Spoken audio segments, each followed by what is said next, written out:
মাজার একটা পবিত্র জায়গা, সেখানে আমরা দোয়া করবো, জিয়ারত করবো, মাজারের পবিত্রতা রক্ষা করবো।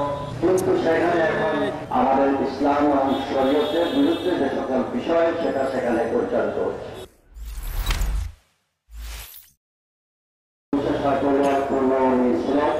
এবং আজকে আমরা অত্যন্ত দুঃখের সঙ্গে এখানে আমরা যে বিষয় নিয়ে আমরা মানববন্ধন করছি এটা করার কথা ছিল না।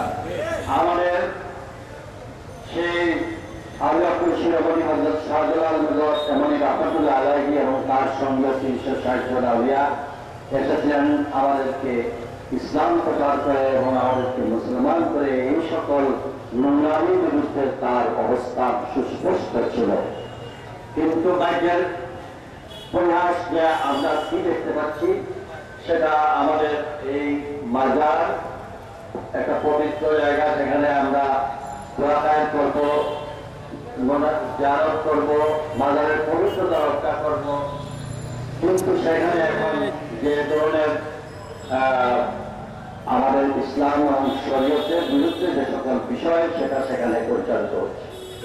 আমি আজকে এই কাফেলায় আমি এটার যে পরিচালনায় সভাপতি, সেক্রেটারি এবং অন্যান্য যে উপদেষ্টা মন্ডলী আছে, আগামী 2 দিনের মধ্যে আপনারা বসুন, আমি থাকবো।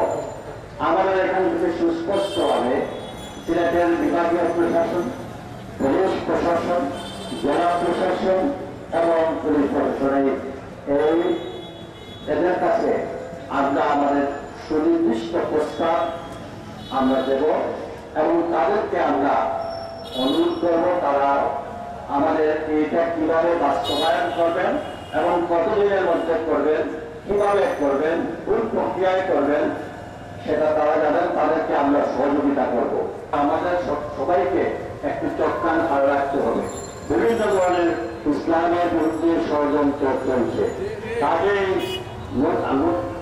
বিশ্বের বৃহত্তম একটি মুসলিম রাষ্ট্র হিসাবে আমাদেরকে বুঝতে হবে আমরা এমন কোন কাজ করবো না যে কাজের কৌশল নিয়ে আমাদের যাতে দোষী সাব্যস্ত করতে পারে। আমরা আমাদের হকিকত যেগুলো আছে আমরা তা আদায় করেই ছাড়বো ইনশাআল্লাহ।